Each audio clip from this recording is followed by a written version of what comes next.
Pode ir, queridão. Foi? Pode ser quiser. Sejam bem-vindos ao Simplesmente Podcast de número 4, é o nosso quarto episódio aqui. E hoje nós estamos felizes, alegres pela oportunidade de estarmos sendo visitados hoje. Uma presença que daqui a pouco eu vou dar a oportunidade aqui do nosso convidado nesse nosso episódio.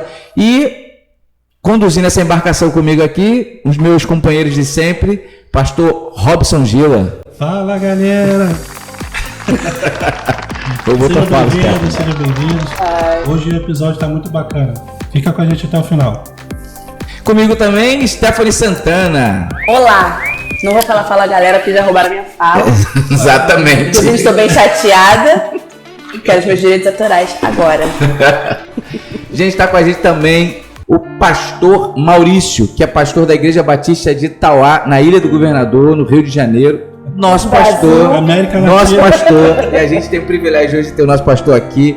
A gente vai falar sobre muitos assuntos hoje interessantes e eu quero dar aqui as boas-vindas ao nosso pastor, pastor Maurício, seja bem-vindo. Obrigado, muito obrigado. Muito bom estar aqui no Simplesmente, né? Como eu falei, eu sou fã, tenho acompanhado os episódios da Stephanie, do Gisele e do Robson não. Eu acompanho por causa da Stephanie e aí uma bênção estar com a Stephanie aqui. Você já pode ir embora, galera. Gente, muito obrigado, prazer estarmos aqui. Aqui a entrevista vai rolar muito dessa forma. O salve desse programa aqui é o Marlon, que está aqui na técnica, e a Stephanie. De resto, vocês que fazem o Simplesmente acontecer. Gente, ser pastor é muito mais do que ser um pregador. Ser pastor é muito mais do que ser um administrador. Ser pastor é muito mais do que ser um professor, um conferencista. A questão é o que é ser um pastor no seu contexto de vida. E hoje a gente vai poder falar um pouco sobre isso. Vida pastoral. Nós vamos aqui abordar, baseado com certeza na experiência do nosso pastor aqui, pastor Maurício. E a gente vai, além de conhecer um pouco mais da sua história de vida, a gente vai também conhecer, entender, estender um pouco mais sobre a compreensão pastoral, de vida pastoral. Porque para muita gente se limita muito ao púlpito, né, pastor? Muito ao domingo. As pessoas focam muito, principalmente por conta dos pastores midiáticos, então tudo está muito focado no púlpito, muito naquele momento. Pastores que tem canal de podcast, exatamente. E aí a gente sabe que ser pastor vai muito além de tudo isso. Mas antes da gente entrar exatamente no contexto pastoral, pastor Maurício, queria que o senhor pudesse compartilhar com a gente um pouquinho do seu chamado. Como é que isso tudo aconteceu, um pouquinho da sua história. Só aí, pelo menos a igreja conhece, mas algumas pessoas que não fazem parte da Igreja Batista de Itauá não sabem. Eu fui criado numa igreja, né, evangélica, desde pequenininho, era crente desde berço, mas só o bebê que não era crente, o berço era crente, né? Ai, meu Deus. Mas o bebê eu acho que não. E depois de ter sido batizado com 7 anos de idade, vivendo na época da adolescência, eu fui embora da igreja, né? Passei momentos muito difíceis, que não vale compartilhar, mas em 2003 eu tive um encontro com o Cristo da igreja, onde eu entendi que eu tinha conhecido a Igreja de Cristo. E quando você encontra o Cristo da igreja, aí a Igreja de Cristo passa a fazer parte realmente da sua história, da sua vida, e isso tudo começou a mudar a minha vida. Eu já namorava a Aline, que é minha esposa, e num grande conflito existencial, Deus me tirou disso, né? Me salvou, e hoje eu sou formado em Educação Física, sempre lidei com essa questão de aula, de ensino, e sempre, por causa da docência também, entendia que havia a ideia da liderança, né, em mim. Depois eu fui entender que isso era um dom espiritual. E aí, por volta de 2004, eu me converti realmente, genuinamente, em 2003, 2004, muito influenciado pelo pastor Cláudio Ferreira Dias, que era o pastor atual da Igreja do Rocha, onde eu era membro, me reconciliei em Vila da Penha. Então eu comecei a admirá-lo e aprendi que a gente é o que o outro é. E eu comecei a ver na Bíblia algumas coisas fantásticas, comecei a andar com Jesus, queria fazer o que Jesus fazia e comecei a querer fazer o que o pastor Cláudio fazia. Então a ideia de pregar, de ensinar, de liderar, desde muito cedo comecei, muito cedo que eu falo de vida cristã, a liderar a célula e a cuidar de gente. Isso passou a ser um desejo no meu coração. E eu comecei a pedir algumas provas a Deus e Deus me deu 3 provas. Uma pelo corpo de Cristo, uma de uma forma sobrenatural, né? E uma pela palavra. E aí eu então fui para o seminário e fui ordenado, Como seminarista, recebi um convite da Igreja Batista Zona Norte para assumir Juventude Adolescente, com o pastor Eromi Pereira Nunes. Foi o pastor que me desligou, né, da igreja. Eu fui desligado do hall de membros, com toda razão. E anos depois, ele me ordenou o ministério, né? A graça de Deus faz isso, né? Muito bonita a história nesse sentido. E ali eu comecei o ministério, em 2008. Eu fui consagrado ao Ministério Pastoral Batista. Hoje o senhor já está no contexto pastoral há quantos anos? 15 anos. 15 anos no Ministério Pastoral. Queria fazer uma pergunta ao senhor, pastor. Não querendo ser muito técnico, né? Caminhar para o significado da palavra pastor. Não. Dentro desses 15 anos, dessa caminhada, de tantos desafios, de tantas alegrias e tristezas que o senhor já vivenciou, o que é para o pastor Maurício ser pastor? Ajudar pessoas. Ser pastor... Sinto, né? Ser pastor é ajudar. Às vezes a gente ajuda as pessoas pregando, às vezes a gente ajuda as pessoas com alimento, às vezes a gente ajuda as pessoas visitando elas no hospital, às vezes a gente ajuda as pessoas dando oportunidade de ministério, franqueando palavra, empoderando na liderança. A gente ajuda as pessoas. Pastor, o que eu vi que Jesus fez foi ajudar. Exortação aqui. A gente ajuda exortando as pessoas. Exortação é uma forma de você ser ajudado. Quem não vê assim lida muito mal, não cresce. A gente ajuda. Acho que ser pastor é ajudar. O verbo para mim é ajudar. Às vezes a gente ajuda até pregando. A gente ajuda as pessoas fazendo um podcast, gravando um conteúdo, abraçando, socorrendo, ensinando, discipulando. Tudo isso tem um contexto de ajudar, né? Deus ajudou a humanidade enviando seu filho, né? Então ele ajudou o homem. Então ajudar, eu acho que é o grande verbo do ministério pastoral.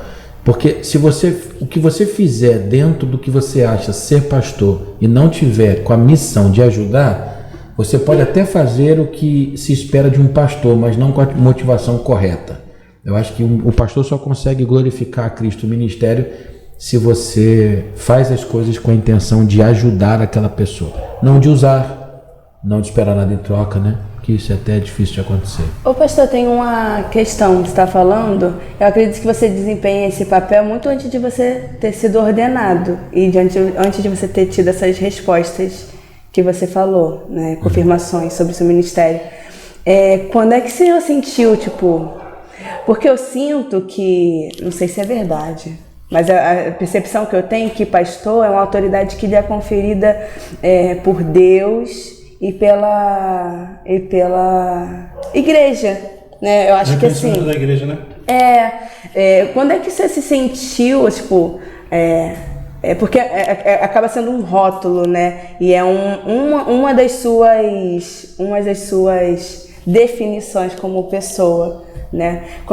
Quando que o Senhor definiu isso? Foi na sua ordenação? Ou foi antes? Ou foi durante essa experiência onde Deus foi confirmando? Eu entendi a sua pergunta, mas eu acho que eu entendi, né? Pastor, mas eu vou só mudar a sua palavra. Não vou dizer que eu discordo da maneira como você perguntou, mas é só para você. Eu acho que você, melhor do que eu, vai entender. Sim. Você sabe que eu sou seu fã de podcast. Melhor fonoaudióloga do Brasil. É por aí. Eu não acho que ser pastor é ter autoridade. Você acha que não? Não. Eu acho que pastor é um dom como qualquer outro. Então existe, e ele deu uns para pastores, outros para profetas, outros para apóstolos. Então eu não acho que ser pastor é uma questão de autoridade. Ser pastor para mim é uma questão de responsabilidade. Talvez quando que você se sentiu responsável pelo dom de pastor, né? A igreja lhe confere... há uma diferença muito grande, né, da igreja do CNPJ para a igreja da Bíblia, né? Sim. Aí sim, quando eu chego na igreja CNPJ, aí sim, no dia da minha posse em Tauá, eu era pastor presidente. Sim. Se acontece alguma coisa aqui, eu tenho uma responsabilidade legal. Então, eu preciso exercer a autoridade. Às vezes, ir contra até o desejo de um ou de outro, porque a autoridade, entre aspas, autoridade legal. Mas essa questão da autoridade espiritual, ela vem do serviço, entende? Então, mas eu estava pensando mais nessa... Na responsabilidade. Então, eu vou te contar uma experiência que é a pergunta que você fez, né? O pastor Gesiel, na abertura aqui do Simplesmente Hoje, no 4º episódio, falou, né? De experiências. Eu fui ordenado ainda seminarista. Então, eu era seminarista do oitavo período. Então, eu saí sexta-feira seminarista e voltei segunda-feira pastor. Porque no sábado eu fui, né, consagrado ao ministério, que o pastor Gesiel não foi no meu... E sempre será, lembra, gente, isso aí? Olha... Eu acho que a gente vai tratar isso na glória, na O eternidade. pastor Gesiel foi fazer psicologia Novo corpo, novamente. por causa disso. Então, o pastor Gesiel, estava chovendo muito, né? Inclusive- Todo mundo foi mesmo chovendo, menos ele. Inclusive, o pastor Maurício foi na ordenação. Inclusive eu fui. Pregou, E né? preguei. Também no casamento eu não fui convidado, Porque mas... você está acima disso, né, pastor? Vamos orar, gente. No final a gente faz uma oração aqui de cura. Então, aí eu lembro quando eu cheguei segunda-feira, né? Os mais chegados assim, eles olharam para mim, e aí, como que cumprimenta, né? Foi bem interessante. Aí eles fizeram essa pergunta de outra forma: tu tá sentindo alguma diferença? Aí eu brinquei, cara, dormir de calça tá sendo difícil. Então, diferença nenhuma. Eu comecei a perceber na responsabilidade. Sim. Porque aí essa questão da autoridade, né? Uma coisa é quando o Maurício fazia alguma coisa difícil, errada, equivocada. Outra é quando o pastor faz, né? Sim, eu fico pensando. E isso foi criado pela igreja. Porque, por exemplo, Jesus usava a mesma roupa dos discípulos. Por isso ele precisou ser beijado por Judas. Porque ele era igual, ele comia igual, ele andava igual e tal. Então tem essa questão. Na igreja institucional, é verdade que existe autoridade mesmo, entendeu? Eu acredito em autoridade espiritual, tá? Acredito mesmo que a gente deve exercer, que Deus deu autoridade espiritual. Mas o problema é que a gente deixou isso só com o pastor. Então, por exemplo, eu fui convidado, o podcast é da nossa juventude, o podcast é dos juniores aqui, dos adolescentes. Acontece na igreja onde eu sou pastor, gravado onde eu sou pastor. Mas aqui eu estou para obedecer. Não é porque eu cheguei aqui no simplesmente por ser pastor que vai ter que mudar as coisas, porque o pastor chegou e tal. Não, eu estou aqui submisso também a uma liderança que já acontece. Eu não vejo dificuldade disso. Estou dizendo isso porque em alguns lugares é diferente, né? Tudo roda em função da questão do pastor, né? Mas é isso. E na família, pastor? Agora eu sou pastor. Como foi? Seu pai que era referência e agora você pastor, teve alguma dificuldade? No meu caso, pelo contrário, né? Porque assim, existia, né? Meus pais sofreram muito comigo na adolescência no mundo, longe do evangelho. Então, ver um filho pastor, para eles, num certo sentido, fica ruim. Resposta de oração. Então é uma coisa assim, boa, saudável. Tive o privilégio de ser pastor deles, né? Hoje o meu irmão também é pastor. Isso é muito legal, a gente brinca. Você né? fez parte do teu irmão voltar para... Foi pregando num Dia dos Pais. Você falou uma vez. Foi muito legal. Primeira vez que eu preguei depois de convertido, realmente, não era... E aí a Stephanie falou um negócio interessante, né? Antes mesmo de ser ordenado, consagrado, eu percebi essa vocação, mais teologicamente falando. Sim. E eu já pregava, né? E a primeira vez que eu preguei na igreja que eu me reconciliei foi num domingo do Dia dos Pais, de 2006, se eu não me engano. E na pregação do meu testemunho, o meu irmão, que é o pastor Roberto, e a minha irmã hoje, né, que é a missionária Carolina Bossoá, os dois se converteram, foram à frente, né? Foi o dia que meu pai deu o churrasco, né? Os 3 filhos, ele levou todo mundo para Parmê, né? Foi o nosso churrasco. Foi uma alegria imensa, inenarrável. Então, a minha realidade foi uma coisa boa. A gente brinca, né? Quando eu vou lá na casa do meu pai, manda ele, né? Aqui na igreja mando eu. Então, eu brinco com meu pai e com a minha mãe, eles são servos, assim. Na minha experiência, foi muito boa. Meu sogro e minha sogra não são crentes, né? Não são crentes, creem na existência de Deus, mas não são evangélicos. E mesmo assim, a gente tem uma relação assim maravilhosa, né? Muito boa mesmo. Pelo menos eu acho, né? Não sei se a minha sogra e meu sogro vão concordar. Mas Deixa no eu comentário, sogra, acho. sogra, pastor. Então assim, e na família, eles. Se for um comentário, manda o WhatsApp pra ele que é melhor. Só comentários positivos. Eu trouxe isso porque eu acho que deve ter sido difícil para eles, né? Eles casaram uma filha com um professor de educação física. E aí daqui a pouco esse professor de educação física vira pastor, né? E a esposa... Então, aí a gente tem domingo, as responsabilidades e tal. Deve ter sido em algum momento difícil para eles por não virem de família evangélica. Mas eles, nossa, assim, são meus segundos pais, assim, são bênção na minha vida. É uma benção, sim. Então, assim, familiarmente tem essa questão. As dificuldades. Cara, a gente perde muita coisa, né? A gente não consegue estar... Né? Meu irmão também é pastor, minha irmã é missionária, estava no campo. Então, o aniversário do primo, o aniversário do tio, aí domingo e tal, compromisso, pregação, a gente acaba realmente perdendo. Tem que fazer um esforço, um sacrifício, às vezes bom, né? Que não tem sacrifício, de você valorizar a questão da presença da família. Ô pastor, você falou da Aline, esse processo de conversão seu, o dela foi junto, foi depois, foi antes? A Aline, então, a gente era namorado e eu, então, nós viajamos para Vila Velha, no Espírito Santo, né? Sim. Onde lá minha tia disse, foi levar a namorada para conhecer a família, e a Aline foi com a gente, e minha tia falou, você mora ali em Vila da Penha? Ela falou, engraçado que nesse domingo eu vou pregar agora, que a gente está gravando, né? Dia 29, eu vou pregar lá de manhã. E aí ela, veio aqui um pastor, Sebastião Ferreira e tal, lá de Vila da Penha, um velhinho muito bom. Então, e eu no mundo, a Aline também. Mas aquilo ficou, né? Minha tia Elda, né? Bonsoir, naquele almoço. E aí na volta pro Rio, a gente passou em frente de Vila da Penha. E aí ela falou assim, e a igreja que a sua tia falou, ela falou, dentro da Kombi K13, né? Quem é lá de Cordovil, Vila da Penha, Irajá conhece. Ela, vamos vir aqui domingo? Olha, que legal. Aí eu falei, poxa, minha namorada vai se converter e eu afastado. Você pensou nisso na hora? Pensei. Que vergonha.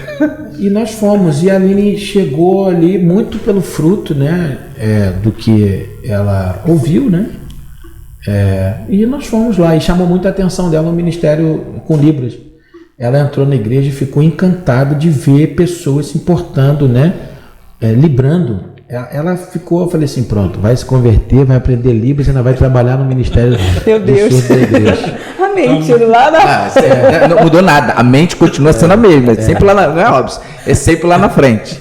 E aí foi isso. E aí, por causa dela, aí bateu um pouco daquela responsabilidade. Depois eu levei ela na igreja do Meia, e na igreja do Meia ela ouviu pela primeira vez te agradeço por me libertar, não vou cantar aqui. Stefano, se quiser, pastor Gesiel. A gente faz um backzinho aqui. Não, obrigada, não, obrigada. Se quiser, eu posso dar a segunda voz pra você. E a gente dormia para ir ou na minha casa, né, dos pais, e na casa dela, né, do sogro da sogra lá, no caso. A gente ia para a faculdade junto e a gente saiu. Aí na segunda-feira eu levantei, eu vi ela cantarolando a música. Eu falei, vai converter mesmo. E ela já estava, te agradeço por me libertar e salvar. Eu falei assim, mas você já gravou? Ai, muito bonita essa música e tal. E foi assim, aí até que eu tomei uma decisão por Cristo num culto antes dela, fui à frente, aquela coisa toda. Vou antecipar, né? E aí meu pastor Oni me ligou, me deu uma palavra assim muito abençoada. Aí, enfim, tem uma questão de profecia nisso tudo. Sim. Lá atrás. E aí eu tomei uma decisão por Cristo e comecei a caminhar. Ela, sem decisão, sem nada, gostando. Amiga do Evangelho, que legal, bonita. Sim. E tal. E eu então comecei realmente, visitado por Deus, a começar uma mudança de vida. A gente começou a redirecionar o nosso relacionamento, nosso namoro, com relação a algumas coisas. Até que um dia eu estava dando aula, Colégio Lemos de Castro, lá em Madureira, e ela me ligou, no meio da aula. Maurício, eu entendi. Hoje eu vou na igreja me converter. Ai, que lindo! Hoje eu vou na igreja me converter, né? E ela estava lendo uma passagem que devia sozinha em casa. Uhum. É óbvio que teve uma influência minha, óbvio. Uhum. Mas eu fiquei muito feliz que isso aconteceu com ela. E ela foi numa quarta-feira, porque ela sabia que o pastor Sebastião Ferreira fazia apelo casamento, 15 anos, batizado. Toda vez. Né? Ela chamava ele carinhosamente de pastorzinho de desenho, porque a gente sentava lá na galeria, né? Porque às vezes eu ia meio para a igreja. E eu ficava lá no último banco, lá em cima na galeria, lá atrás. E de lá não dava para ver o olho dele, porque ele tinha uma sobrancelha muito grande. E aí parecia aqueles... Né? Tipo eu falo isso para honrar, tá? O pastor Sebastião Ferreira. E ela chamava ele carinhosamente mesmo, né? Não era no bullying, não, de um pastorzinho de desenho e tal. E foi isso. E aí ela foi no culto de quarta-feira com a tia Regina, que é minha sogra, e ela foi mesmo, sozinha. Aí eu estava dando aula, então assim... Foi legal. E ela ficou lá esperando e tal. Aí ela levantou a mão. Ela só foi na expectativa do apelo mesmo. Do apelo. Que Ela legal. Eu vi a mensagem. Ela não queria. Agora. Ela só queria levantar, porque ela entendia naquela época, e não acho nada de errado isso. Sim, sim. É uma forma de você começar, né, o evangelho, que conversão era aquilo, levantar a mão. Hoje, não. Sim. E a Aline é uma bênção na minha vida, né, minha auxiliadora, assim, se não fosse... Vou fazer só uma vírgula em cima do que a gente está, em cima do que até foi ministrado ontem, a importância do convite, né, de convidar. A sua tia plantou a semente lá. Sim. Através de um convite. E a importância de você, porque não tem nada a ver com o que a gente está falando aqui, mas me veio insight. Não, tem tudo a ver. A importância de convidar as pessoas. Porque o mundo tem vários cursos, porque a proposta é de falar com juventude, adolescente, a gente se esforça aqui para a gente tentar alcançar esse público. E esse público está sendo muito bombardeado com convite. Isso. E a gente precisa falar e anunciar o evangelho. Então, como pastor, eu já recebi esse tipo de crítica que eu sempre tomei como elogio, né? O pastor é chato, toda hora, não sei o que, lista de transmissão, bloqueei ele, eu apago tudo, já não vejo mais nada. Beleza, não tem nenhuma dificuldade quanto a isso, para mim é até um elogio.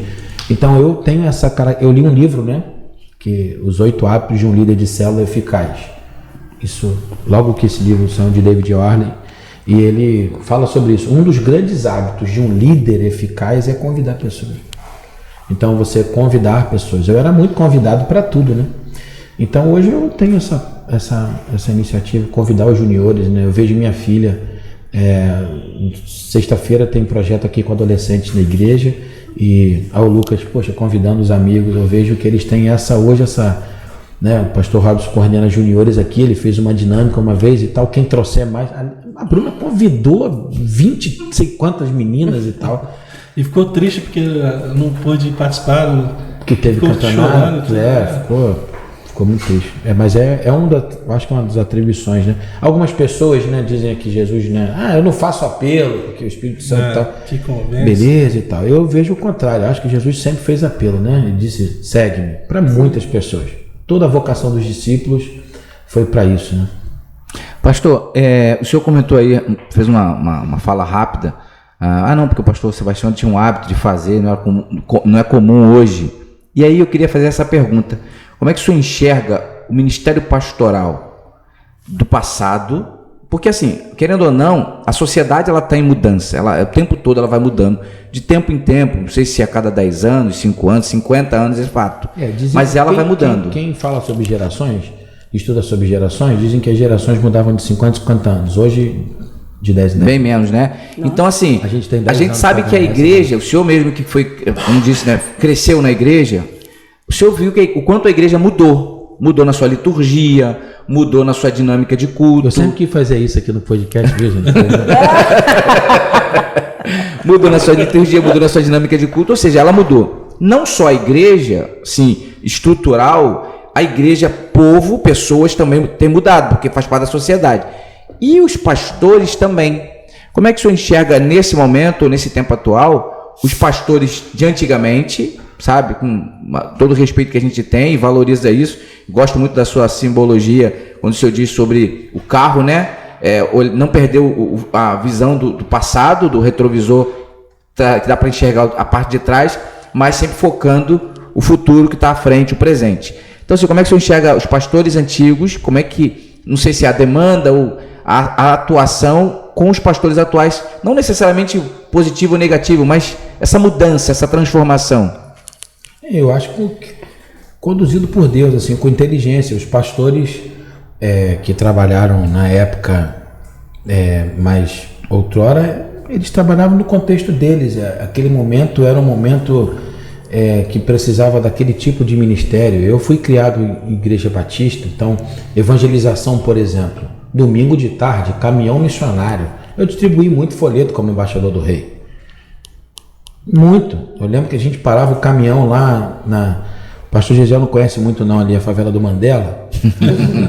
E nós parávamos ali de tarde, abria o caminhão e se colocava o som e ligava o microfone e os embaixadores saíam e as mensageiras saíam. Hoje, se você ligar um som 3 horas da tarde no aterro do Cocotá, gritando lá, falando, pregando. Nós não temos. Então, eu gosto muito quando o livro de Atos diz que Davi serviu a sua geração e foi sepultado com seus pais. Eu acho que a gente tem que ter inteligência. Discernir o tempo, né? A gente precisa mudar.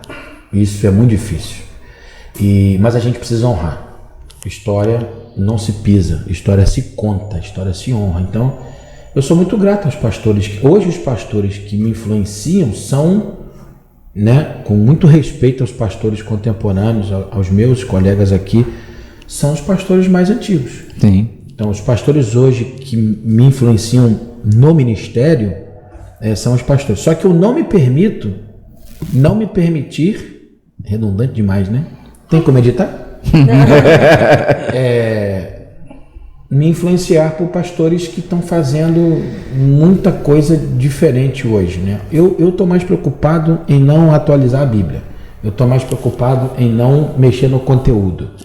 Se você for observar de forma mais teológica, você sabe que a palavra evangelho, né? Evangelho boas notícias, mas era uma palavra muito comum e mundana, porque ela era usada para contar sobre a história de qualquer um. Então, assim, havia o evangelho de Stephanie, havia o evangelho do Gesiel, havia o evangelho, gente, me fugiu o nome de Pôncio Pilatos. Você procura isso. Eu já li o de Judas. Então, o evangelho de Judas, o anjo desce, entre aspas, do céu, aparece para Maria, aparece para José e aparece para os pastores. E ele usou o quê? Uma expressão celestial?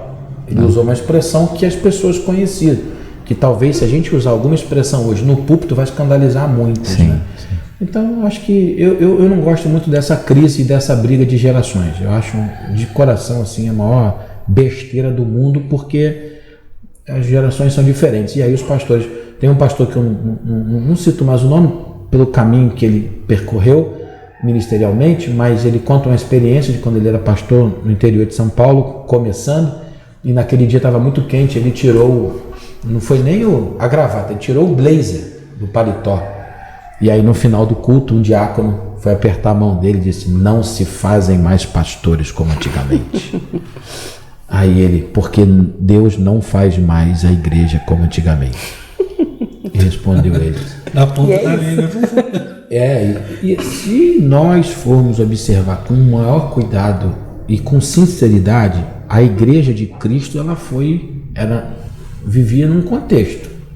Aí a igreja de Paulo, depois olha para os pais da igreja. A igreja foi mudando, passando por situações. Hoje nós temos templo, que não tem nada a ver, entre aspas, com igreja, que tem a ver com aglomeração. Hoje a gente tem canal do YouTube. Tem podcast. Podcast tem som, microfone, né? Agora, pegando o gancho nesse trilho aí de... Eu só acho que... Aí eu vou fazer uma crítica à geração atual. Aos pastores. Aos pastores novinhos, né? Nós, assim, que chegamos agora. Recém-ordenados. Ih, alguém sentiu a cara puta. Sentiu, também percebi. Fica a dica aí, hashtag. Ele trabalha aqui, ele sabe disso aí. A galera acha que vai começar com eles, entendeu? Então eu cheguei, então agora a partir de mim. Não, a partir de agora vai ser diferente. Não é nada. A gente tem que mudar sim. A gente tem realmente orientações do Senhor que chegam, a gente com carinho, com servidão, aos poucos, ao tempo, mas o pessoal acha que eu, que sou jovem, aquele pastor retrógrado, a gente só é, lembra que eu falei, a gente só é o que o outro é? Uhum. Então, assim, a Stephanie é fonoaudióloga, provavelmente você viu alguém ser fonoaudióloga. Sim. E você só é fonoaudióloga porque você viu fonoaudiólogos. Eu só sou pastor porque eu vi gente ser pastor, e a gente viu esse pessoal ser pastor. O Gesiel tem o nome de um pastor. Tem, né? Pastor Gesiel Gomes. Pastor Gesiel Gomes, da Assembleia de Deus, aqui na DIG, uma igreja honrada no Brasil.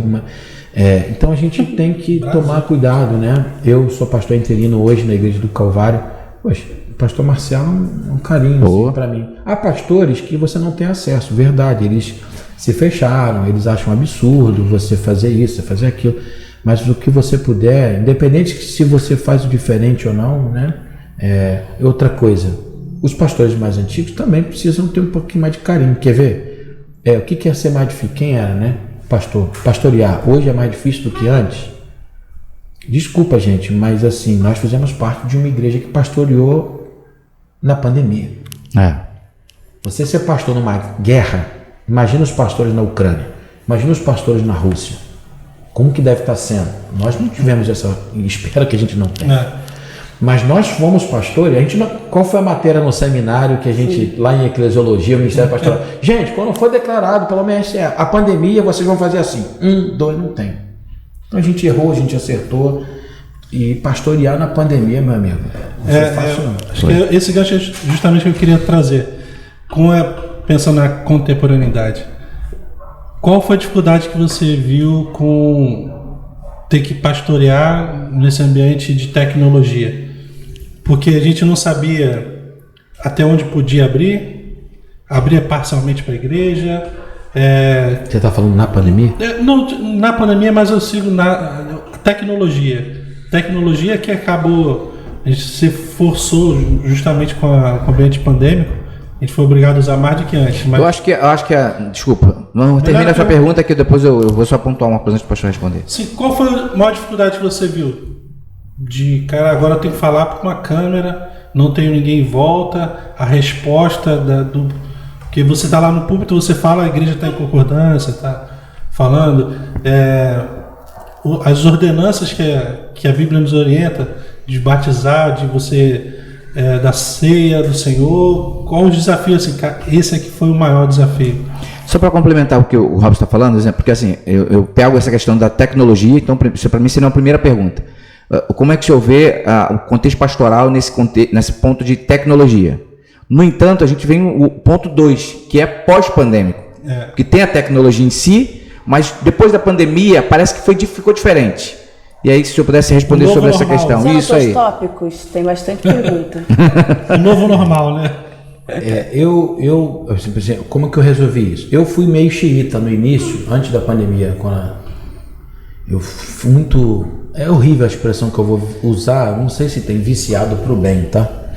Mas eu sempre fui muito viciado em relacionamento, né? Meu ministério sempre foi desenvolver células, treinar líderes, multiplicar pequenos grupos e discipulado. Então eu sempre fui. Eu lembro de uma reunião que na igreja onde eu fui ordenado, pastor Omi na época, não foi ele, uma líder lá, sugeriu que nós tivéssemos o e-mail. Eu era resistente ao e-mail. Porque eu era xiita.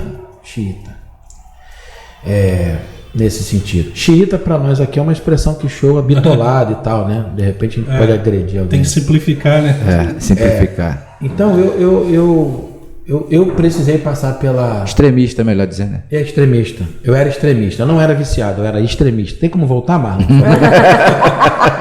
Bem melhor. Então eu era extremista mesmo. Eu achava que... eu era contra. E quando eu vim ser pastor... eu falo sempre isso para vocês dois, né?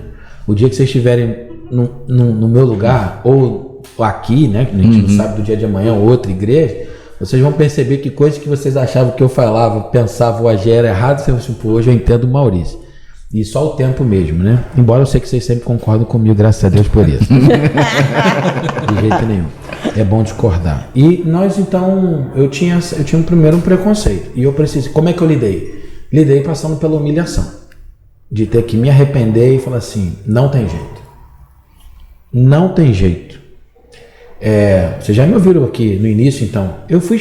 Quando eu cheguei no falecido, que parece que ressuscitaram ele, no Orkut, o povo já estava no Facebook. Quando eu cheguei no Facebook, o povo já estava no Instagram. Quando eu cheguei no Instagram, as pessoas já estavam no TikTok. Que eu não fui pro TikTok ainda. E estou dizendo isso porque eu fui um cara meio atrasado para essas coisas, porque eu era... Mas eu precisei passar por essa... humilhação, de falar assim, cara, não tem jeito, eu preciso abandonar o eu. E isso é um problema nas igrejas. A gente quer uma igreja para mim, né, pra gente. E eu precisei entender que eu não posso ser igreja para mim, né? Eu não posso ser pastor para mim. Então a tecnologia aconteceu. Na pós-pandemia, o que eu vejo? O outro lado. Eu hoje tenho dificuldade com igreja virtual. Por exemplo, vou trazer uma análise de caso. Pode? Claro. Eu virar aqui a situação e perguntar para vocês? Sim. Claro. Então, nós estamos aqui na Ilha do Governador, e aí a gente tem nós temos uma pessoa que nos assiste, chuta um estado aí, fala um estado aí para não falar Espírito Santo. Espírito Santo, é perto do Espírito Santo. Paraná. Aí tá lá no Paraná, ele tá em uma cidade do Paraná, e ele começou a assistir os cultos, ele não era crente, ele tomou uma decisão com Jesus num culto online, certo? E agora ele quer ser batizado.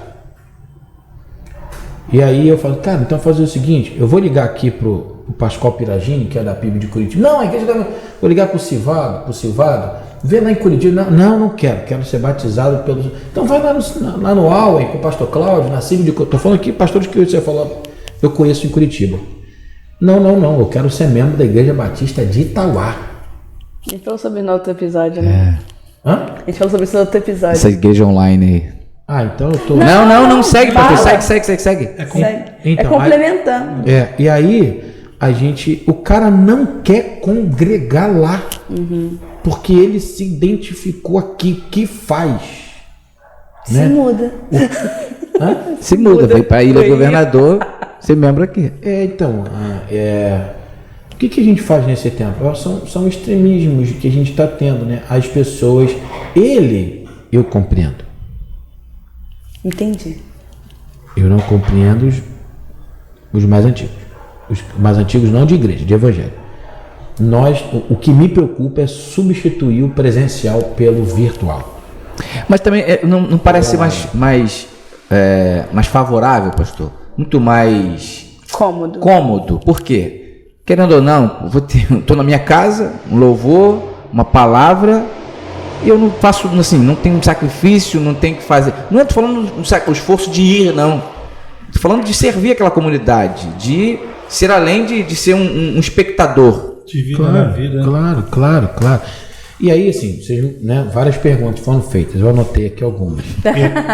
A minha primeira questão foi essa de ter que... Como que eu lidei com a tecnologia? Com a humilhação de ter que me arrepender e ter que entrar e ter que usar, porque eu acho que Jesus usaria. Em segundo lugar, a ideia de você não cair no outro extremo, né? De você substituir. E o terceiro é por causa dessa questão do que existem três grandes poderes, né? O poder econômico, o poder político e o poder da ciência. A gente não está falando aqui do poder divino, estou falando desses três poderes que a humanidade secular reconhece. Hoje eu acrescento um outro. Quem sou eu, né, para acrescentar?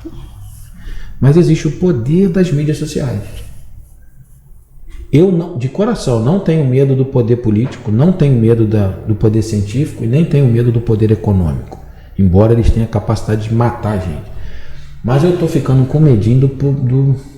Eu acho que eu não sei. Cancelamento? Acho que vai mais além disso, né? Acho que não é nem só cancelamento, assim. Cada um fala o que quer. Então, assim, tá aqui é muito... Eu prefiro, tá? Prefiro isso. Prefiro as pessoas falando o que quiserem. Topo isso demais.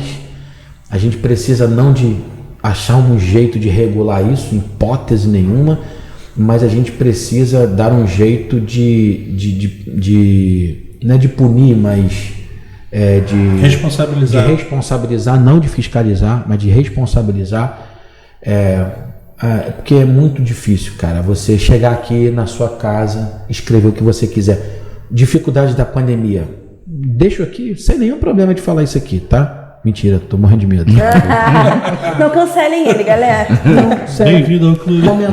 Comentários no chat do culto online. Que coisa indelicada. Sim, delicado. Sabe? Aqui na igreja, os membros da Igreja Batista de Itauá, por favor, continue e comente o que você quiser. Mas se você é de outra igreja, não faz comentário ruim, não. Porque quando a coisa acontece, também a gente não vê o comentário bom. Sabe, assim, não é lugar de você manifestar a sua opinião. Na minha concepção, eu posso estar completamente equivocado, mas assim, é uma maneira de pessoas usarem o chat. Eu lembro que na pandemia eu estava expondo a primeira carta de Pedro aqui e eu usei uma expressão, sede sóbrios, que Paulo fala. E tinha alguém no chat que eu acho que ele entrou naquela hora e eu comecei a falar sobre a ideia da bebida alcoólica. O cara entrou no chat mesmo. Porque quem disse que é pecado? Eu não estava falando nada daquilo. O contexto era outro. E a pessoa foi numa agressividade falando e tal. E aí eu vi que as pessoas começaram, né? Na situação. Foi isso que eu tive que deletar? Não lembro, não. Eu lembro que eu. Nem lembro como. Tão ruim. Porque a gente pregava olhando ali, né? Sim, sim. Imagina você estar pregando e a pessoa. Olhando o chat. Entendeu? Eu fui pastor numa igreja que uma pessoa fez um comentário público e eu respondi publicamente. Porque não era uma verdade, sabe? Aquilo que a pessoa estava falando no comentário. Sim. Né? Então, eu acho que a gente está passando por isso. Meus filhos são atletas. E, poxa, eu estava conversando aqui nos bastidores com o pastor Gesiel. Eu tive uma experiência essa semana de ir no Maracanã com o Lucas, assim, né? E a torcida do Flamengo, como todas as grandes torcidas, né? Grandes times de futebol, clubes, têm suas torcidas, elas são apaixonadas e tal. E a gente transformou o atleta de futebol num produto, quando o atleta de futebol não é um produto, ele é um ativo. Ninguém vaiou o Bitcoin porque ele caiu. Porque ele é um ativo. Mas um produto é diferente. E aí os jogadores do Flamengo entraram em campo e a torcida começou a vaiar já de cara um atleta. A bola chegava nele, eu fiquei ali olhando, né? Massacre, né? Não, eu fiquei ali olhando e meu filho é atleta, hoje ele está no sub-15 do Olaria. Mas e se ele tiver? Imagina eu, pai, vendo 23 mil pessoas vaiando o seu filho, o seu neto. E as pessoas acham isso assim, normal. Por que elas acham normal? Porque eles ganham muito dinheiro. Porque as pessoas acham que o dinheiro é... né? Ele é rico, né?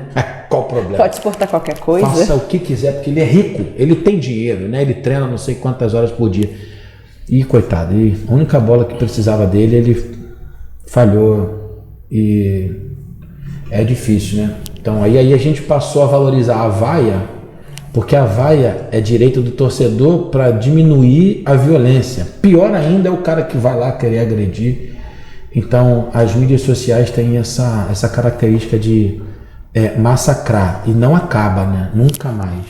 Nunca mais. Assim, é impressionante como que as pessoas... Então, esse poder midiático, lidar isso hoje, pregar, falar... Pessoas estão sendo condenadas, perseguidas por fala, né, no uso da tecnologia na igreja. O que vocês fazem aqui tem uma responsabilidade, o que vocês falam aqui tem uma responsabilidade gigantesca.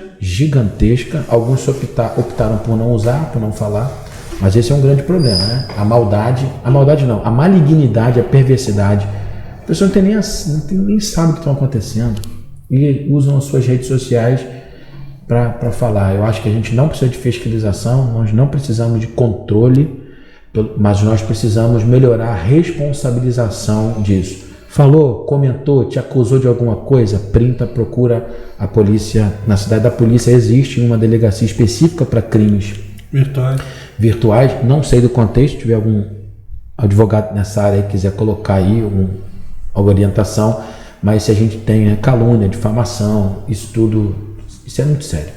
Muito sério. Pastor, existe um livro, né, do John Piper chamado Irmãos, Nós Não Somos Profissionais. E no capítulo 1, assim, só a única coisa que eu queria levantar essa bola, ele faz uma crítica, né, uma exortação aos pastores contemporâneos no que se refere à profissionalização do ministério no quesito de métodos pragmáticos em relação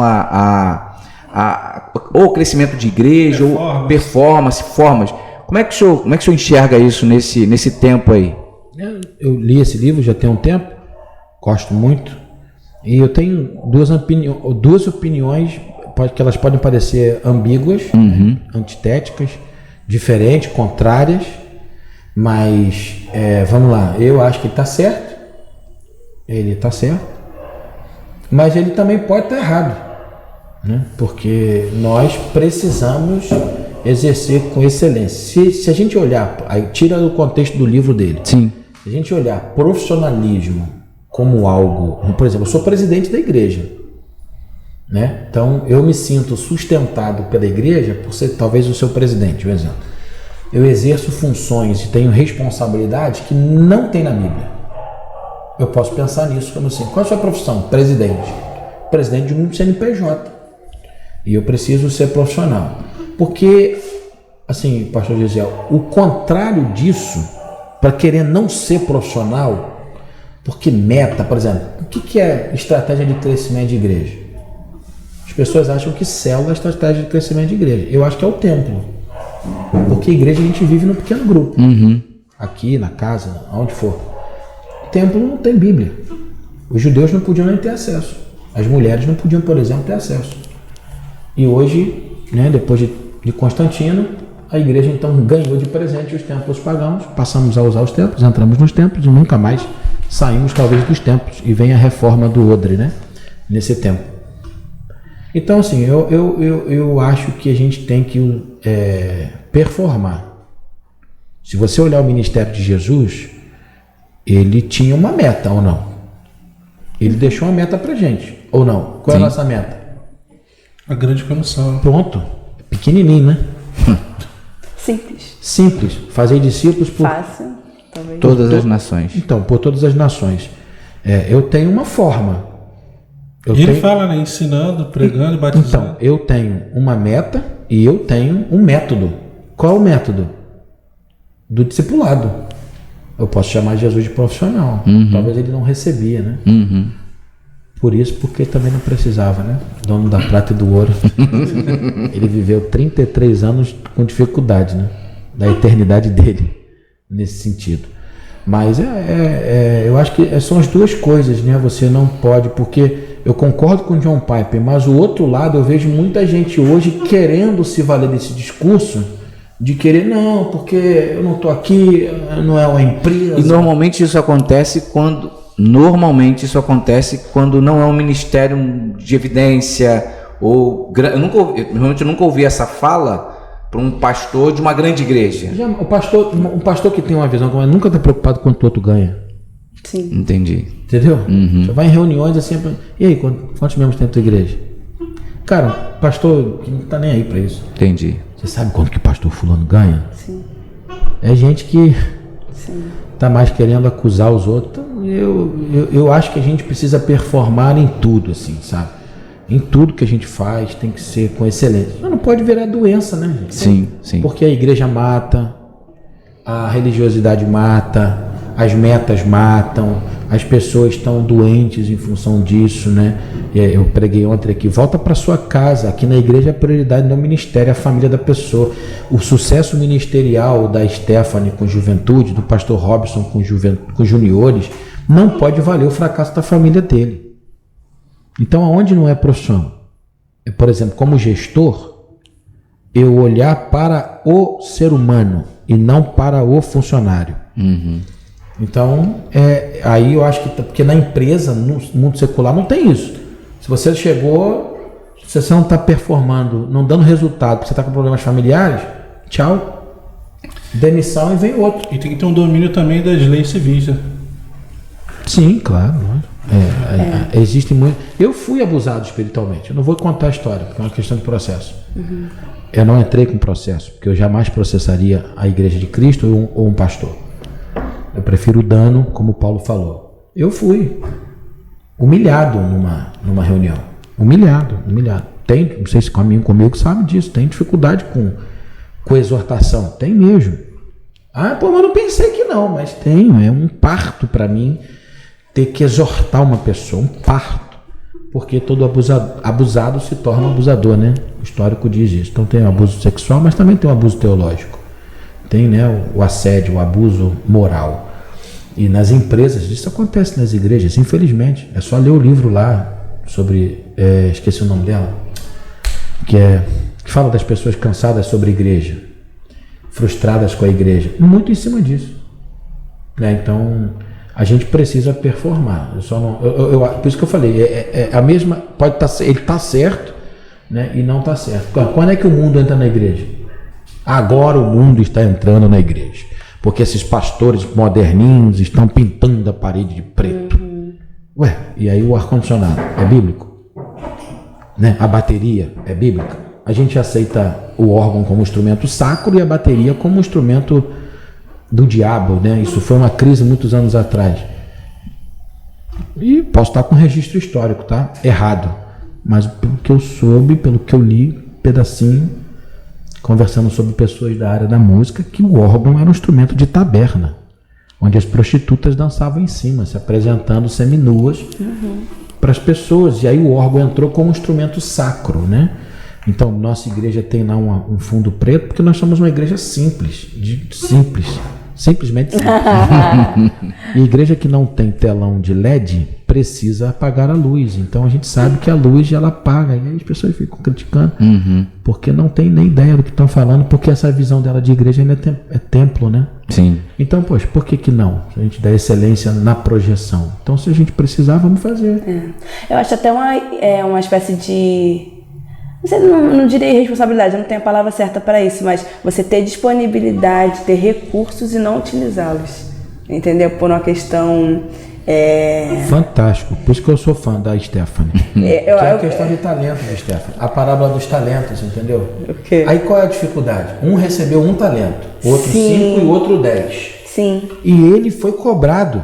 E aquela palavra... Todos foram. Todos. Dura. O problema é que hoje existe uma comparação. Eu preciso entender quantos talentos eu recebi. Eu vou ser cobrado pelo talento que eu recebi. Sim. Se eu sou um pastor de 1 talento, eu não quero ficar frustrado porque o outro tem 10 talentos. Eu nunca vou ter o resultado dele. Sim. E aí, porque eu não vou ter o resultado dele, eu acho que eu sou fracassado e eu não desenvolvo o meu único talento. Eu pego interno. Então, se eu tenho 1, vamos multiplicar para 2. Com isso, certeza. né? Com Isso, certeza. E quem tem 5 tem esse compromisso até de ser suporte para quem tem 1. Isso. No sentido de, por exemplo, igrejas grandes com equipamento, sei lá, midiático, enfim, tem a responsabilidade, às vezes até questões teológicas, inclusive, pessoas muito material humano especializado. Pode fazer, sei lá, cursos, oferecer isso para outras pessoas. Então, acho que é uma falta de consideração, uma falta de senso de responsabilidade você ter recursos e não utilizar da maneira Eu posso estar correta. enganado, mas eu acho que foi o Shed que escreveu isso sobre a teologia do desperdício. As pessoas precisavam ler sobre essa questão. A gente fala muito de desperdício alimentar, que é uma grande crise mundial, óbvio. Sim. Isso é verdade. Isso tem que estar na mesa, na pauta sempre. Mas há desperdício de talentos, desperdício de tempo e desperdício de espaço. Achei muito bacana aquela revista que a igreja utilizou da mordomia. Ótimo, né? A mordomia do tempo, a mordomia dos seus talentos. As pessoas estão te observando. E a mordomia das oportunidades. Das oportunidades. Sim. Como você lida com as oportunidades. Sim. Você tem oportunidade. Isso me dá, isso Testemunho. me dói. Isso me dói. Assim. Você tem uma oportunidade e você não aproveita ela da melhor forma possível. Você não é um bom mordomo da oportunidade que você teve, seja no seu trabalho, na igreja, na família, no ministério. Na Meu família. Deus. Vamos orar agora, gente. Se fizer um apelo, vá Uma à palavra frente. dessa aí. A gente se acostuma, né? A gente tem uma capacidade muito grande de comodismo. Eu estava conversando hoje com os funcionários, hoje, 8h pouca da manhã, eu estava com os funcionários da igreja tomando café, estavam para eles. Jeremias Pereira me ensinou algo muito interessante. A gente se acostuma com o pecado, infelizmente. Infelizmente. Você precisa lutar contra isso. Mente cauterizada. O que é mente cauterizada? É que você está pecando, já não acha que está mais pecando. Você se acostumou, cauterizou. A gente se acostuma com sujeira, mantém um ambiente sujo durante muito tempo. Você acaba achando aquilo normal. E outra coisa, a gente se acostuma com pobreza. A gente está romantizando a pobreza. Isso existe dentro do Evangelho. A romantização da pobreza. Sim. Como se isso fosse ser... Vocês têm simplesmente... Eu conheço muita gente que não tem dinheiro e não tem nada de simplicidade. A proposta do Evangelho é simplicidade. E isso pode ser com uma conta bancária cheia ou não. Vou fazer uma outra pergunta, pastor. Na minha geração, eu lembro que eu venho de um ambiente mais pentecostal, né? Existia Nunca desejo, me enganou. Existia um desejo daquela geração querer ser pastor, por as referências que a gente tinha de pastores. Cara, queria seminário e tal. Eu percebo que hoje não existe mais, pelo menos a galera que eu tenho participado, conversado, o desejo de ser pastor pela responsabilidade, ou não estar afim. Pelo medo da mídia. Medo da mídia, de ser... Você é trucidado. Isso é atrocidade. Porque te deram uma responsabilidade que era da igreja e deixaram só com você. A gente falou no outro podcast também de... Deixa danos. eu só te interromper. Por favor, eu tinha um sonho de ver o meu filho pastor.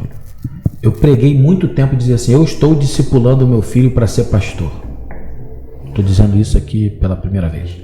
Inédito, galera. Pega essa aí. Primeiríssima mão. Primeiríssima mão. Sinceramente, Hoje não. eu não sei se eu quero que o Lucas passe pelo que eu passei. Sinceramente. É porque você levanta... Em nome do evangelho. Em nome da democracia. Em nome de ter o direito da sua opinião. Você vira um grande alvo, né? Aí, eu não sei. qual seria a minha pergunta? Como Paulo para Timóteo deu seus conselhos como jovem pastor, o que você falaria para essa galera nova igual você falou agora, não tem mais as certezas que você tinha. Que eu gostaria. Gostaria e tal. O que você falaria para essa galera nova aí? Sejam pastores. Sejam pastores. Porque não tem a melhor... na minha opinião, aí eu vou provocar aqui a pergunta do John Piper e pastor Gisele. Não tem profissão melhor no mundo. E tu, Breno, que a gente tá voltando aqui... Desculpa, tá, gente? O pastor Rob não gostou da minha pergunta e me tirou do ar. É só para trazer a dinamicidade aqui. Falar, depois eu respondo, pastor Gisele. O convidado, por favor, pastor, continue. Eu nunca fui tão maltratado. Ai, meu Deus. Por isso que eu não queria ser pastor. Pastor, aí segue aquele momento agora de abandonar o podcast pra ganhar. Gente, olha só, o meu sonho era estar numa gravação e sair ao vivo. Então é a oportunidade. Um pastor passou por uma situação muito complicada numa reunião. Ele falou assim, alguém estava falando alguma coisa, né? E acabou falando sobre assunto de salário pastoral. E aí uma pessoa da igreja virou e falou assim, eu não acredito que essa igreja paga o que paga para esse pastor aí. Foi eu não, gente, tá? Não foi comigo, não estou dando terceira pessoa, não vivi isso, pastor. E detonou, porque eu ganho salário mínimo, porque eu vivo numa... E aí? Imagina, né? Conselho assim de líderes e a pessoa... Porque o pastor tem, né? Esse pastor, um alto salário, graças a Deus ele ganha muito bem. Aquela igreja o ama e reconhece dessa forma. E aí quando terminou, muito sábio, ele falou assim, poxa, muito bem, obrigado. Alguém pensa diferente dele?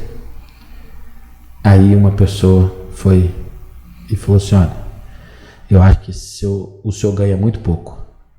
Eu sou um alto funcionário, falou da empresa. Eu ganho muito mais do que o senhor. E eu não sei como que eu remuneraria o senhor pelo que o senhor faz. Só um pastor para fazer o que o senhor faz. Acho, inclusive, que a gente podia terminar essa reunião dobrando o salário do pastor. Pra você ver como que depende, sabe, Ramos? Às vezes da visão que a pessoa tem, né? Acho que é isso, porque ser pastor é um privilégio muito grande. A gente tem um privilégio muito grande mesmo. Então essa geração, eu falo assim, a gente ouve muito falar sobre vamos mudar o mundo, né? Essa geração tá aí querendo mudar o mundo, porque o mundo tá muito retrógrado e tal. Uma das grandes ferramentas de você mudar o mundo é no ministério pastoral. Porém, você não precisa necessariamente ser pastor presidente de uma igreja, você necessariamente talvez precise de um seminário teológico. Mas exercer a função pastoral do cuidado das pessoas, de entender que você é uma fonoaudióloga pastora, você é um pastor. Nação sacerdotal. Eu diria para vocês sejam pastores, cara, porque vocês serão... O Cortella, né, um filósofo desse tempo, aí diz algo muito interessante sobre a continuidade da existência. Não sei se vocês já viram esse videozinho dele. Como continuar existindo depois da morte? Legado? Na vida de alguém, assim. Muitos pastores já morreram e continuam existindo. Sem dúvida. Mas muitos empresários que fizeram muito sucesso foram enterrados juntos lá no dia do seu sepultamento com a sua morte. Né? A gente tem a oportunidade de cuidar. A gente erra demais também, apanha demais, apanha às vezes com razão, a gente faz muita besteira. Tem que viver arrependido, né, de muita coisa.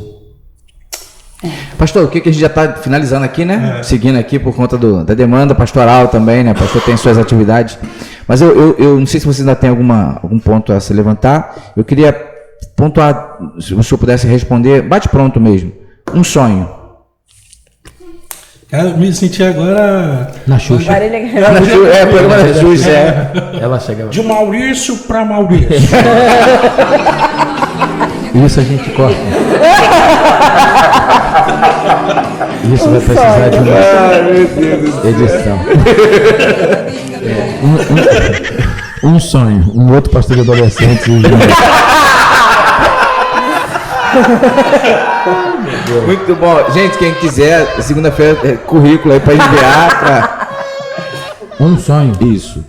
A ilha num grande avivamento. Ali no avivamento. Uma frustração. Nossa. Uma? Uma só. Quero uma só. Uma só. Seleciona aí. Alternativa A. Amizades perdidas. E um conselho aos pastores, ou se o senhor quiser, para quem o senhor quiser, mas um conselho. Quer botar o óculos, cara? Fica igualzinho a cabine. Põe na pontinha do nariz. Nossa, um conselho aos pastores: sejam fiéis. A palavra. É. Ai, galera, olha. É, mas não é só a palavra, né? É o quê? Sejam fiéis à palavra. Mas sejam fiéis um ao outro, né? Sejam fiéis à esposa, sejam fiéis ao espírito, à sua própria palavra, né? Sim. Sejam fiéis à sua própria palavra, né? Fidelidade é um negócio muito sério, né? Jesus disse que Paulo disse para Timóteo que a gente deveria ser irrepreensível, né? Difícil demais ser pastor, porque eu sou totalmente repreensível, né? Então é ser fiel. Gente, ele tá falando e vai surgindo para mim. Caraca, eu tô com um A gente aqui na faria cabeça. 2 horas aqui de podcast. Pastor, Mas pode, eu vou falar que. mas pode. Eu tô com uma pergunta só. Então fala, Stephanie. Posso? Pode. Porque você falou isso e eu tô aqui pensando em como perguntar, mas eu vou tentar. Porque você tem a impressão que eu sou nova, né? Então... Mais ou menos. Eu acho que ela é nova desde 15 anos, mas tudo bem, já tá com 30. Não, vai ser ridículo. A questão é a seguinte, essa questão que você está falando de geração anterior de pastores, geração nova, eu vivi uma vida com 2 pastores, entendeu? E eu sei, tipo, da diferença entre o que rolou, né, quando eu era de outro pastoreio e desse, só que tem muito rolê de que eu tava crescendo, eu era criança, fui crescendo, aí meu processo de maturidade foi acompanhando essa transição, então não tem muito como comparar, porque eu era uma adulta vivendo 2 coisas diferentes, exatamente. Mas você sente que há mais escândalos em relação a problemas, erros, exposição de caráter defeituoso de pastores atualmente? Você acha que cresceu ou se apenas está sendo colocado na vitrine? Foi reverberado. Só foi mais reverberado. E uma coisa que eu aprendi com vocês, né, no meu crescimento... Não, como assim? Aprendeu com quem? Vocês, pastores da minha igreja. Gente, depois dessa... eu não tô aqui há 10 anos pra ouvir isso. E eu estava um mês.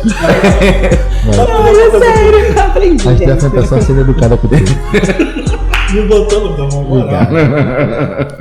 A questão eu aprendi muito sobre essa questão do pastor não ser super-herói, sobre a questão dos defeitos e da gente não enxergá-lo como essa figura intocada. Eu aprendi isso muito com vocês na minha caminhada, no meu crescimento, na minha maturidade, enxergar vocês dessa forma. Mas eu acho que pelo menos dentre as pessoas jovens, isso sem maturidade é visto de forma leviana, sabe? A galera usa isso pra, tudo bem, errar, sabe? Eu quero saber o que vocês como pastores acham que conselhos vocês dariam para essa galera nesse sentido, diante desse contexto de evidenciação de escândalos, banalizar, de como se portar, exatamente, de como se posicionar, se expor ou não, no sentido de e comentar sobre essas questões ou não. Eu não sei. Para o pastor, eu digo assim, eu tenho tentado viver isso, né? Já que você falou que o pastor não é herói, né? Descobri que estão falando mal de você. Cara, eu sou pior do que estão dizendo. Então, essa questão de nós somos horrorosos, se não fosse a graça de Deus. Sim. Se não fosse a graça. Então, os pastores que estão cometendo pecados hoje, ou caíram, seja por qualquer coisa, eles que estão aí sendo acusados, só não acontecia antes porque não tinha internet. Sim. Porque é tão ruim quem faz isso, né? Com relação à fidelidade aos pastores, né? Você está falando sobre as pessoas, para essa juventude que está crescendo ouvindo que o pastor, que conselhos? Isso. Cara, eu acho que você deve esquecer um pouquinho a vida dos outros, entendeu? Olhar para a sua. Eu acho que se você tivesse evangelizando, edificando, equipando e enviando pessoas, você não teria muito tempo para ficar caçando essas coisas. E aí opinião você pode até dar, mas assim, essa semana nós estamos numa situação muito difícil, né? 2 pessoas de um grupo da sociedade foram brutalmente assassinadas, nenhuma comoção na mídia. Um outro grupo muito maior morreu, uma comoção na mídia.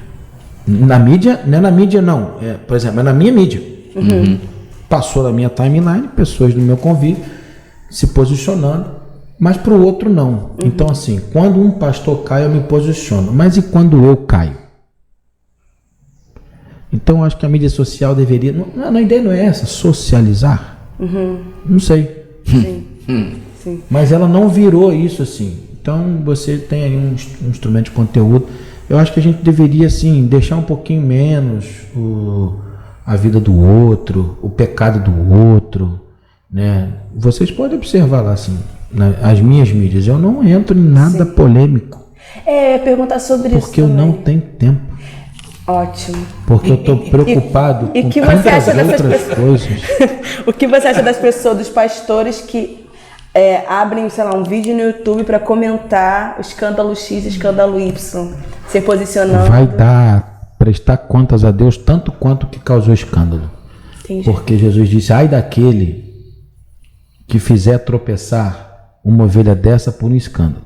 A gente pode olhar esse texto assim, ai daquele que multiplicar o escândalo do outro. Então, enfim, um pastor aí foi acusado de divórcio, né? Divorciou de novo. Eu tô sabendo que ele reconciliou com a esposa. Já foi algo tratado, ninguém sabe. Aí a pessoa descobre e não volta para se retratar, para dizer, olha, queria agradecer e tal. Quando retrata é um texto bem pequeno e não tem a mesma repercussão. O estrago foi feito. Por isso que eu estou dizendo que eu tenho um pouco assim de receio. Então, eu sou acusado de não me posicionar publicamente, perdi pessoas de forma política e publicamente. E fui acusado de não me posicionar contra e de não me posicionar a favor. Entendeu? Sobre qualquer tipo de assunto. Porque as pessoas estão... Eu não me permito cair nessa pressão que o pastor tem que ser. Eu fiquei muito que se posiciona, né? Eu não caio nessa pressão. Eu respeito os meus colegas pastores, aqueles que querem se posicionar. Olha, ele vai ter o ônus e o bônus disso. Top, nenhum problema. Mas eu fico feliz assim pela ministério pastoral. Eu sempre tive, né, uma grande influência sobre uma pessoa que hoje não é mais pastor, né? Eu achei muito legal isso que ele fez. Ele deixou o ministério. Uhum. Cara, é isso aí. Eu sou ativista político agora, ativista social. Eu não sou mais pastor. Ótimo, meu nome agora é fulano de tal. Não me chamo mais de pastor. Cara, eu acho isso de uma honra do que o cara ficar se valendo ali, igual tem aí um ex-senador. O cara era pastor, cara. Ele tirou o título. Você não chama ele de... Tem gente que nem acredita que ele foi, nem sabe que ele foi pastor. Então vamos assumir isso. Eu não sou mais pastor. Sou mais pastor. Pronto.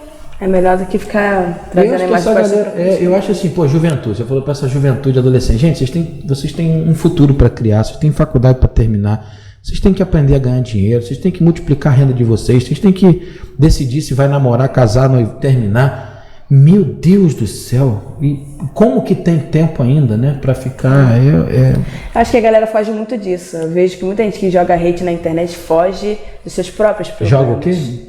Hate. Ódio. joga. O cara que critica, o que hater. critica, o hater, ele faz isso pra ganhar visualização. Né? Não é só isso, é pra fugir dos seus problemas. Você evidencia o outro, você se torna menos, agressor, se torna vítima, sei lá. Você se torna menos mau caráter. Porque você está evidenciando o mau caráter do outro. Sozinho. Exatamente. Isso, ele está se dando, ele está se auto-sabotando para poder auto-sabotar o outro. E nessa auto-sabotagem aparece um mar de desgraça. Mais desgraça, assim. Eu acho que a gente tem que... É que eu falo assim, eu não sou pastor. Então tá aí, o pastor Gesiel com o Instagram dele. Tá tentando ajudar casais, famílias e tal. Ajudar, ué.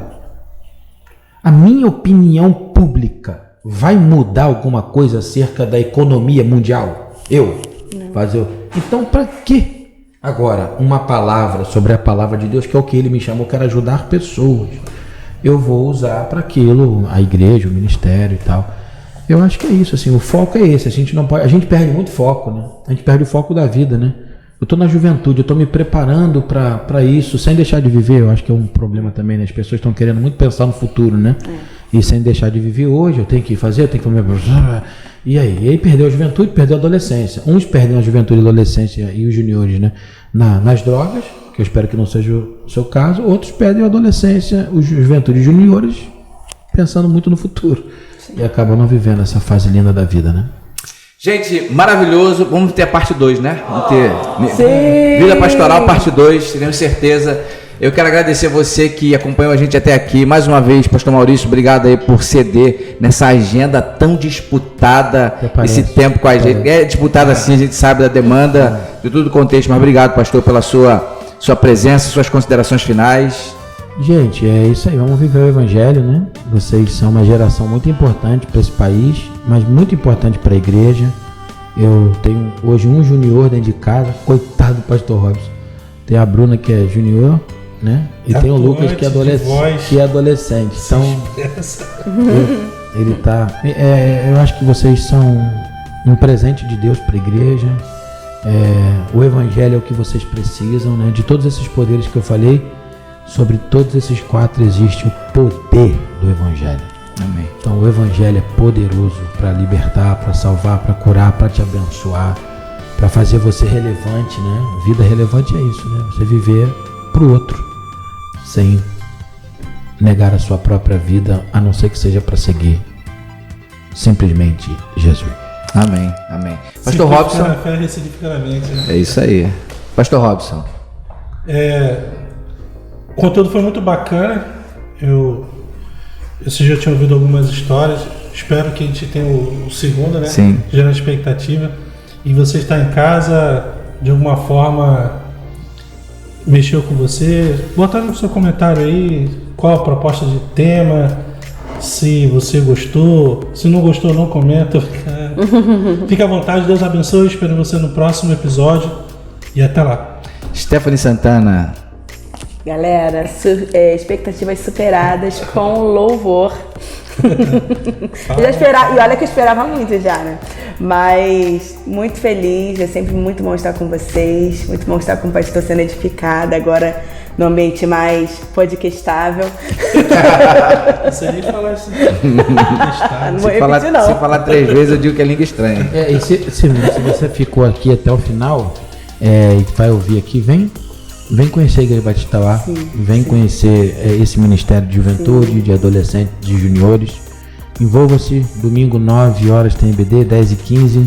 Convite, ó. Olha o convite, ó. 18 horas, porque afinal de contas o seu lugar é aqui. Afinal de contas, o seu lugar é. Mostrou com quem aprendeu. O convite tá no sangue, é isso mesmo. Vem conhecer a gente aqui, Rua Professor Hilarião da Rocha, número 300, na Ilha do Governador Tauá, aqui.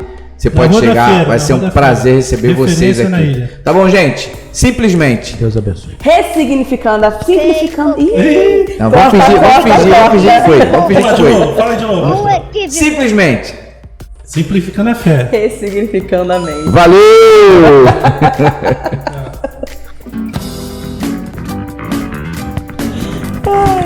Tá sensacional. Pensa demais.